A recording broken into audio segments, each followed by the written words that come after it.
Anyway, let's see if they're coming. I'm just going to speed up the time. And there's the wave, guys. Here they come.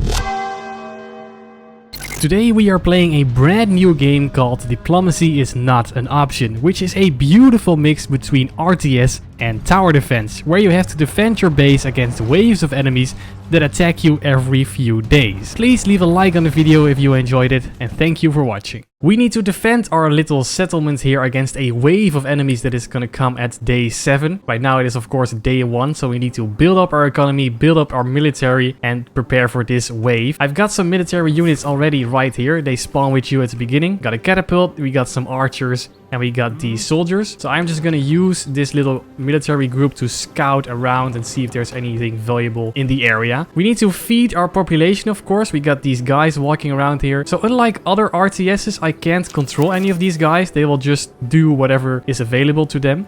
So I will build a fisherman hut. Well, let me do 2 actually.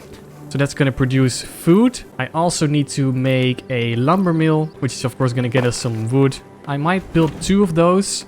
Or I could also build a stone mine already, because I'm gonna need stone eventually to level up our town center here, of course, because we need 100 stone. So as you can see, there is a little group of enemies already right here. This is not the wave I was talking about, of course, but scattered around the map. Oh, would you look at that hit? Are these little enemy camps you can see right here, and they might be protecting some resources we need or something else that's valuable to me. So right here we see this cart with wood. If I go ahead and pick that up, we get some bonus wood, so that's very nice. I do see that this is a rather large camp already right there, so I'm not going to bother. They're not going to come into my town unless I start like mining right here or chopping a tree that's really close to them. They will attack me. So I will try and scout around if there's a better stone mine somewhere close. I think for now I'm just going to make another of these lumber mills. We can never have enough wood, guys, so that's not a problem. As you can see at the top, we don't have any population left for this round, for this day I should say. On the left you can see the day progressing, and if it turns morning again, there will be new people that are going to live in our settlement, and they are going to be available to work. I am also going to build some houses for these people to live in, so that's going to increase our population capacity.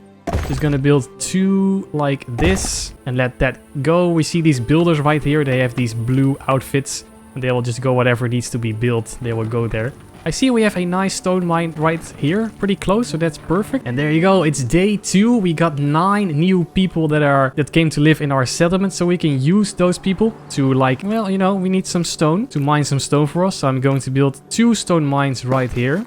And we also need to place a storage next to it. Oh, it requires 40 wood. I almost have 40. Because if there's not a storage close, they will just walk all the way to the town center to drop off their resources. Which is of course going to take longer, so we might as well make that more efficient. So let me just place a storage right there. And these builders will go ahead and take care of that. So we got all of that going. My experience so far is that I didn't have to make any additional military units for the first wave. Well, actually, I might just make a couple of more of these swordsman guys, because they can hold out pretty long, and the first wave is really not that big of a deal. So one day before the actual enemies are coming, you will see from which direction they are going to come. The first couple of waves is just going to be one direction, but the further you get, they will come from more directions, which is of course going to be more challenging. Eventually, we will want to wall off all of our settlements, so we can use these cliffs right here, these rocks, already as a defensive, so we can make like a wall right there. But I might also need resources that are out here, so we all need to take that into consideration. But for now we have 1 citizen left. I'm going to make a berry picker's house right there that's gonna get these berries. We are getting our first stone delivered here, as you can see in our storage that we created, and I might want to save up for a barracks. It's 80 wood. We almost have 80 wood already, so we can create a little more of these swordsmen, so we are already good for the first wave. Ooh, we got this notification. Granary is full. You need more granaries. So that means that my food storage is already full. Everything is in the town hall. So what I need to do is place a granary right next to wherever the food is coming from. So right next to these fishing houses, and they will drop it off there instead of in the town center or whatever one is just available. You can also speed things up, so make the day go by faster like this. I am going to build a barracks now, because that is going to be very useful to us. You need to always, when you place a new building, you need to take into consideration where you want to place it, because eventually you're gonna have a lot of these houses. They're gonna be in like these square formations. So I think this is just gonna be the area where I'm gonna place all of my citizen houses. We can place other production buildings right here. So I'm just going to place my barracks like right there. That's fine. My builders will go ahead and construct that. I think for today I also want to make another of these houses so we can get more of these guys. And we could also just, you know, we have 9 citizens left. We could also just start producing more food already, because the more people are in our settlement, we need to feed all of them. Here we go. Our barracks is completed, so we can take a look at all of the military units we have available. Right now I can only make these swordsmen and archers, which I already have right here. But if we level up our town center, we can also level up our barracks. And we can make these spearmen, healers, crossbowmen, and hammer guys and horsemen eventually. These hammer guys are super strong, but I need a level 3 barracks for that. So we're gonna have to go ahead and upgrade that pretty quick. But we really don't need those hammer guys for the first wave. I'm just gonna make a couple more swordsmen, like 5, and that should be enough. I am also going to place these watchtowers like on the edge of my little settlement here. They give a very nice line of sight, so we can look much further into each direction and we can see the enemies coming. Look at this, guys. Our watchtowers have been built and I can look much further into the map. I see these enemy camps around here. There are a lot of, well, it's not that much enemies around here. Also some enemies here grouped up, which is fine for now. We don't have to deal with them. And it is day 6. Like I said, we can now see from which direction the wave is going to come. It is going to come from this direction, which is totally fine. I'm just going to move my army to like right here. Oh, we need to take care of this little outpost first, so I'm just gonna set it up right there. Oh crap, my catapult is firing on these units right there, so we drew some of them out. The wave is coming, as you can see. We are totally fine. I think I put it on the easiest difficulty, to be fair, so we should be totally good. Oh, and my level 2 town hall is done. Would you look at that? I am quickly, before the enemies are arriving, going to make my fountain here. Nice, and going to build this. Well, we can build level 2 houses now, so that's perfect. We need to upgrade these later. Anyway, let's see if they're coming. I'm just going to speed up the time, and there's the wave, guys. Here they come. It looks like a lot, but they are really not that strong, so we should be okay right here. We need to make sure that our archers are always supporting our soldiers, because my soldiers are going to walk forward and we sometimes need to call them back to regroup them a little. But look at this. Look at that. Oh man, I love this. It just looks so great when they explode. And that's it. That was the first wave. I told you guys it would be fine. We are having some damaged units right here, but I'm not sure. Do they regenerate? Yes, they do. So these will all be full health.